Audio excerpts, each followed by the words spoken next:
Hello friend, आपका स्वागत है मेरे चैनल पर, जहां पर आपको भक्ति से, भगवान से रिलेटिव सभी तरह की ज्ञान की बातें मिलेंगी। चलिए हम मुद्दे पे आते हैं।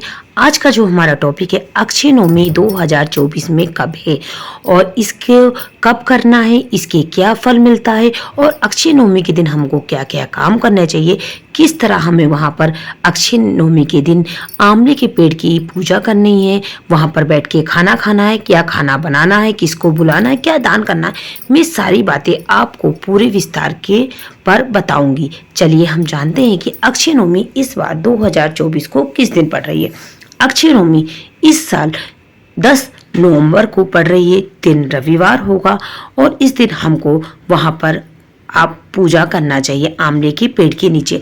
अगर आपकी सुविधा हो, अच्छी जगह आंवले का पेड़ मिल जाए आपको, तो वहाँ बैठकर आप खाना बनाकर और वहीं पर बैठ के खाना खा सकते हैं।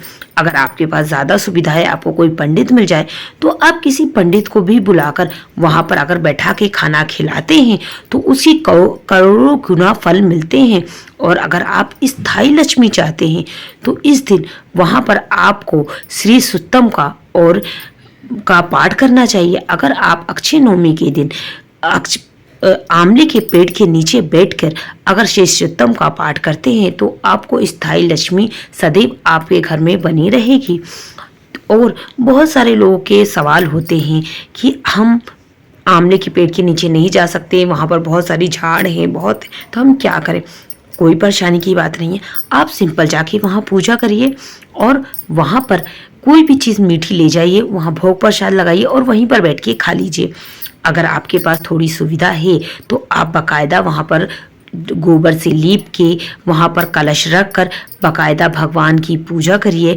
क्योंकि जो आंवले का पेड़ है उसको विष्णु भगवान का स्वरूप, लक्ष्मी जी का स्वरूप माना जाता है, इसलिए वहाँ पर आप लक्ष्मी नारायण की विधिवत पूजा करिए, पाठ करिए, भगवान को भोग प्रसादी लगाइए, कुछ मीठा लेके जाइए, परिवार वहाँ पर बैठ के खाइए, जिसका करोड़ों गुना फल होता है। और इस दिन जो दान होता है, तो इस दिन हमें, वैसे तो बोलते हैं सोने का दान इस दिन बहुत पुण्य देता है। अगर आपके पास सोना नहीं है तो आप इसकी जगह कद्दू भी दान कर सकते हैं, क्योंकि बहुत सारे लोग कद्दू का भी दान करते हैं। अगर आप कद्दू का भी दान करते हैं तो सोने के दान के बराबर ही होगा, इसमें बिल्कुल भी वो नहीं है। और अगर आप कोई पंडित, ब्राह्मण, वेद पाठी आपको मिलते हैं, आपके मानदान मिलते हैं, किसी को भी आप अगर भोजन कराना चाहते हैं, तो अगर इस पेड़ के नीचे आप भोजन कराते हैं तो आपको इसकी कई गुना फल मिलते हैं। इस दिन अगर हम आंवले के पेड़ के नीचे बैठ के भोजन करते हैं तो हमारे सारे पाप जो भी हमने किए हैं वो नष्ट हो जाते हैं। और जिन लोगों के बाल नहीं पड़ रहे, बालों से रिलेटिव अगर कोई समस्या है, तो आंवले का जब हम परिक्रमा लगाते हैं, पूजा करते हैं, तो 7, 5 जितनी आप चाहें उतनी परिक्रमा लगा सकते हैं। परिक्रमा लगाने के बाद हम एक धागा बांधते हैं और एक धागा हम जो आंवले की एक डगाल होती है उसमें बांध दीजिए और फिर वही जब पूजा करने के बाद वही धागा को छोड़ के आप अपने बालों में बांध लीजिए। आप देखेंगे कि आपके बालों में गजब की ताजगी आ जाएगी, बढ़ने लगेंगे, से जुड़ी सारी समस्याएं आपकी दूर हो जाएंगी।